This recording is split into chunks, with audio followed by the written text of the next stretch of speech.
ஏசில் surgery பண்ணி நிற்கும் போது நீ வந்து பெண்டாகி தான் சார் இருக்கு, ஃபுல் நீ எக்ஸ்டென்ஷன் இல்லவே இல்லைங்க சார். அதே மாதிரி நடக்கும்போது நீ பெண்டோட தான் சார் நடக்கிறேன், கம்ப்ளீட் நீ எக்ஸ்டென்ஷன் ஆகவே இல்லை சார். நடக்கும்போது ஃபுல் லிம்பிங்கோட தான் சார் நடக்கிற, பெயின் கூட இருக்கு சார். அந்த நீ ஃபுல் நீ ஸ்ட்ரெயிட்டா ஆகவே இல்லைங்க சார். அதுக்கு ப்ராப்பரான பேஸ் ஒன் எக்ஸசைஸ் ப்ரோட்டோகால் சொல்றேன், கம்ப்ளீட் நீ எக்ஸ்டென்ஷனுக்கு. அதுக்கு முன்னாடி இந்த மாதிரி பிசியோலஜிக் அணுகணும்னா என்னை மறக்காம ஃபாலோ பண்ணிக்கோங்க. ஃபர்ஸ்ட் என்ன பார்த்தீங்கன்னா ப்ரோ லைனில் படுத்துக்கிட்டு ப்ரோ நீ எக்ஸ்டென்ஷன் பண்ணும், ஓகேங்களா? ஃப்ளெக்ஷன் பண்ணும், எக்ஸ்டென்ஷன் பண்ணும். இது ஒரு நல்ல ஒரு எக்ஸசைஸ்.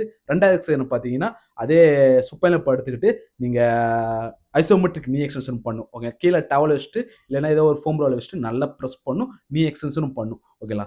இந்த எக்ஸசைஸ் ஒரு 3 செட்ஸ் 10 ரெப் தாராளம் பண்ணலாம். மூணாவது எக்ஸசைஸ் பார்த்தீங்கன்னா straight leg rises.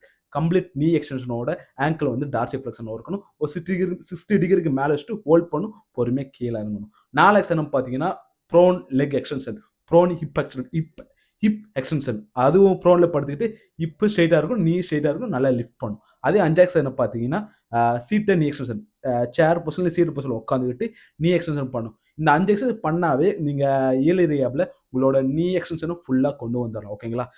ACL post surgery பேஷனுக்கு complete நீ எக்ஸ்டென்ஷன் எக்ஸசைஸ் வேணும்னா நீங்கள் ஏசிஎல்னு கமெண்ட் பண்ணுங்க. இல்லை எக்ஸ்பர்ட்டுகள் உங்களுக்கு டிஎம் பண்ணுறேன். மறக்காமல் இந்த ரீல உங்கள் ஃப்ரெண்ட்ஸு ஃபேமிலிக்கு ஷேர் பண்ணுங்க. ரொம்ப நன்றி.